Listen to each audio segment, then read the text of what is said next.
Life is like a vending machine.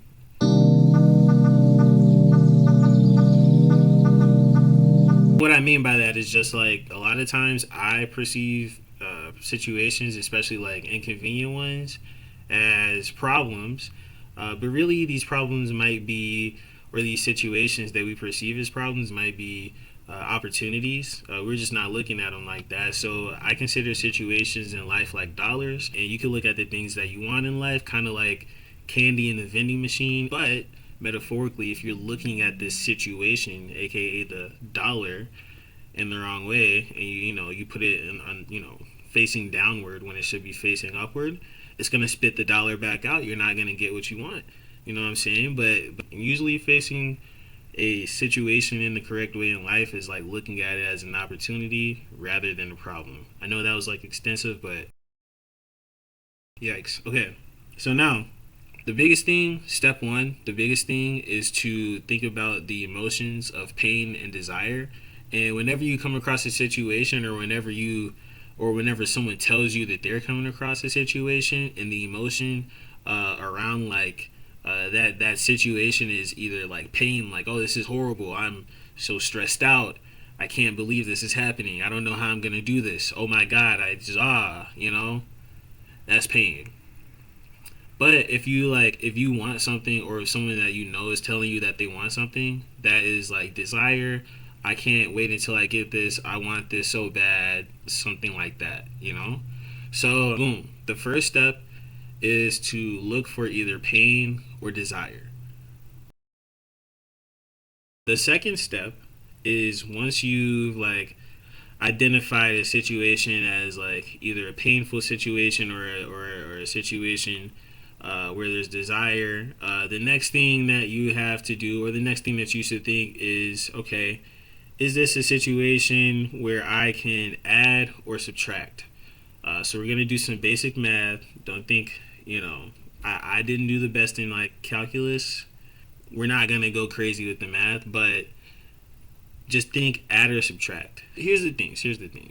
Basically, in life, people are going to want to either add money, add status, um, add like clarity, or subtract cost.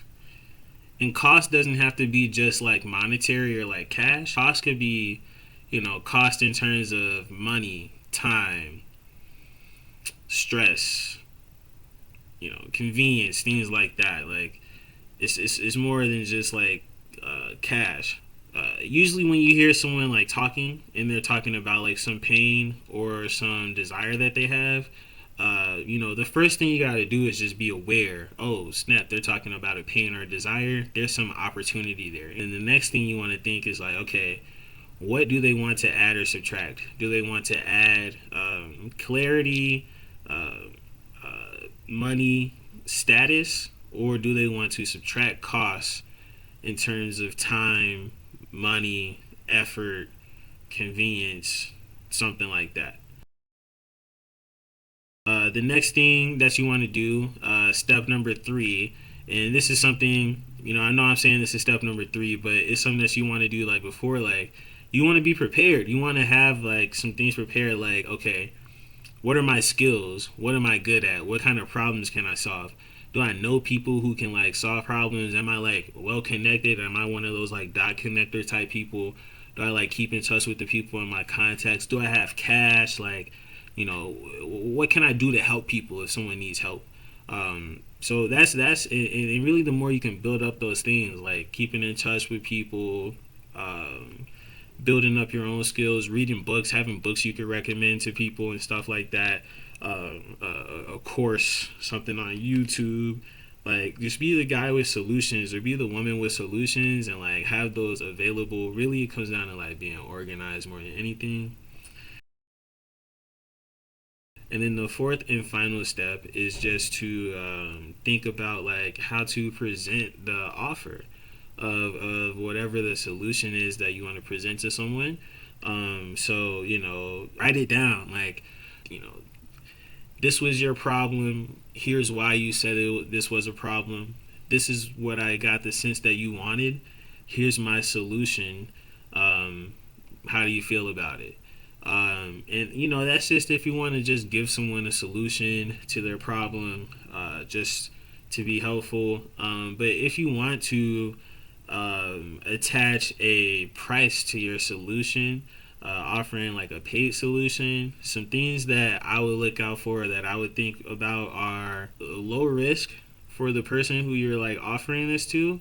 Um, uh, Maybe like a trial, or uh, something that you might want to have, something that you can offer them for free before you like offer them the free thing. Or maybe you could, like, if you have a solution and you have like a plan for them, maybe you give them the first part of the plan and say, hey, if this works for you, come back and we can work out a deal on like a price for the next part of the plan. Or you can set a price for the next part of the plan if they want to come back for it. So they may call that like a free step, one out of whatever steps. For example, like, let's say I only gave you the first step of this video and said if you want more of the video, you got to click some link or something.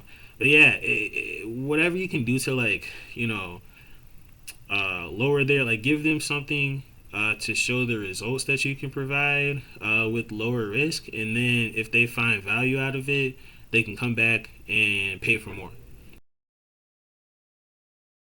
Yeah, just an example, like, um, my man Javi. Shout out to my friend Javi. He's a great artist out here in Lincoln, Nebraska. So shout out to him. But Javi, we were hanging out one day, and I actually had gotten this confused. I thought he was saying his art studio was at risk of shutting down because they like couldn't pay their rent or something. But I had gotten that wrong. He was talking about a different place. But I'm like an opportunist, I guess you could say. So he told me this, and then I like went back and just like recorded my notes on what he had said about the situation.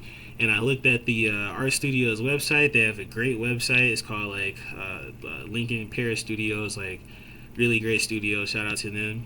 Basically, like, I came up with the idea of like, hey, if they have like vacant, I was thinking at the time that they had like vacant rooms that they couldn't fill.